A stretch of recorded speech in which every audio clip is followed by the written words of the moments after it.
So this video is extremely overdue. Not that overdue, but it's overdue. So I was gonna vlog my labor. However, you know, things start to get a little real a little quick.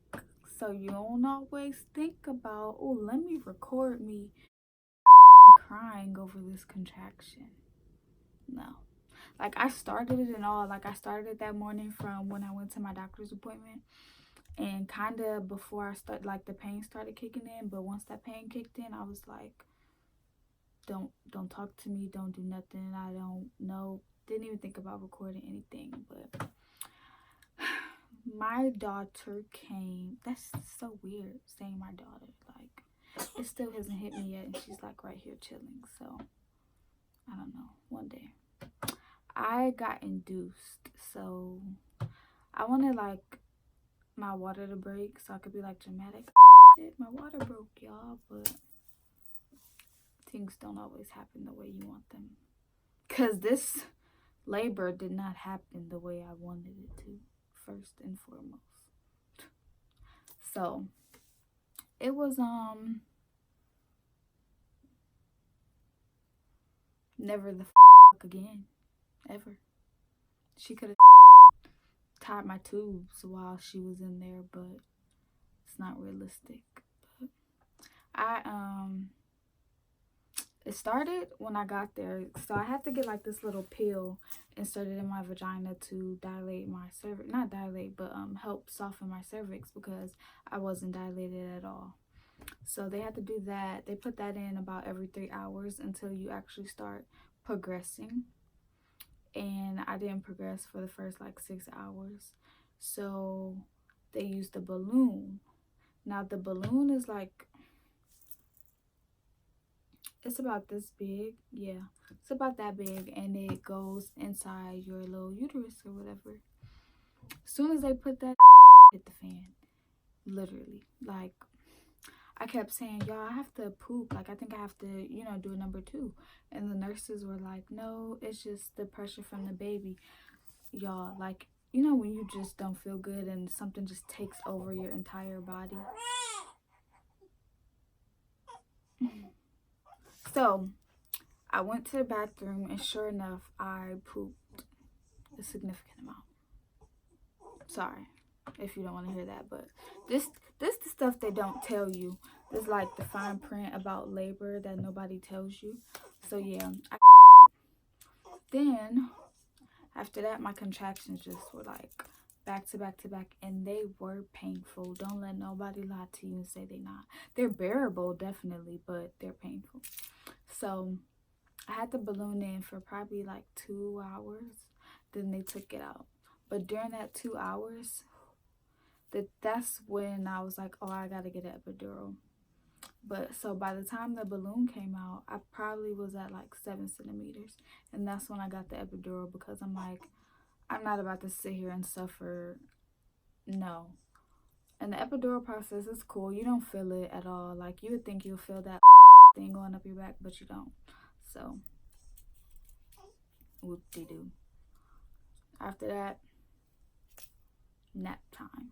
I tried to take a nap, but you can't really sleep because you still feel the pressure. Well, I couldn't sleep, but you still feel the pressure. I might have dozed off a little bit, but it wasn't like a good sleep. And then, you know, I just chilled really for a couple hours, and I stayed at 7 centimeters, unfortunately. And with my contractions coming back to back to back with that balloon, my baby's heart rate kept dropping, and it couldn't come back up because the contractions were happening too fast. And like, I just wasn't progressing. So my doctor broke my water. When she broke my water, that's when they noticed she pooped inside me. So that was exciting. And then, you know, with that, it's like they might develop an infection or whatever if they ingest it, or like, you know, swallow it, ingest or digest. But yeah, so she pooped inside of me and things like that, and sat there for probably like 2 more hours not progressing. And then I had the labor on all 4s. They try to keep you moving positions because they don't want you to get stiff. So I went from side to side a couple times, but my side was the most comfortable for me. But my daughter, she did not like my side. Like every time I go to my side, her heart rate would drop significantly.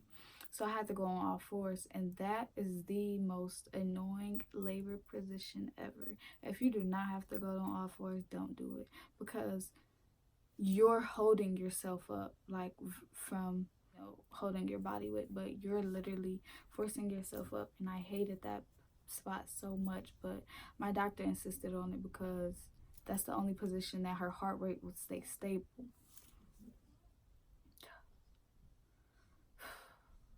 Don't get pregnant, ultimately. So then a little after that, my doctor came back in, and she was so sweet. She was like just very mellow compared to the doctor I had a few hours ago, because they switched shifts. That's how long I was in labor. But she was just like, I think, well, no, I knew it got real because my doctor came in, and like 3 midwives and 2 residents, and it was just like a gang of people around my bed. It was like 5, 6, 7, but they were all women, so it was cool. But she was like, I think we might have to look into an emergency C-section. And initially I was like, I don't want a C-section, I'll just wait it out. So they left. And then, I had to get the little pep talk from my mom and my sister, because I was losing my mind at that point. I'm like, I don't want to do this, but I don't want a C-section. So she was like, my mom was like, if you just get the C-section, just think you will be done, and I can have my daughter versus the suffering. So I thought about it. I probably shed about 3 tears, because at that point, I like, ultimately, I didn't want to get cut open, but that's what the with being induced, I guess. But they came back in, and I was like, can we just do it? Because, like, I'm ready for it to be over. So about an hour later, they wheeled me out to the room, and I kind of just sat. I laid there on the OR table for a minute. And I was getting nauseous when they started doing all the, numbing you and all that crazy stuff. And I was laying there, and I started throwing up, but you laying on your back. So imagine throwing up laying on your back. I'm just like choking in my throw up, and they just watching me, and I'm like, they're like, don't stop her. Like, help me. Give me a pan or a bucket or something. Like, what the But yeah, that was cool. And then it really was quick. Like, I thought I was gonna feel them taking her out, or at least like pressure. But when I say I did not feel anything, I didn't even know when they started. I'm like just sitting there on the table. So, is anything happening yet? The whole time they're like, "Oh, here's your baby." I'm like, "What the?" And when they brought her around and they showed me her, it didn't really hit me right away, but it did hit me. Oh shoot, I'm like about to get emotional or something thinking about it. This is crazy. I never thought I would like have a kid, especially right now at my age. But life happens, and sometimes you just gotta bite the bullet and make the best out of the decisions that you make, or the situations that life puts you in. But yeah, so they showed me her, and she came at 2:45 a.m. I got to the hospital 8 o'clock a.m. the day before that. So it really wasn't as long as some people labor. Like, some people labor for almost 3 days, and granted, I was in there for less than 24 hours, so it was nice. I'm back. But yeah, she was 6 pounds 5 ounces when she was born, and we had to stay in the hospital for about,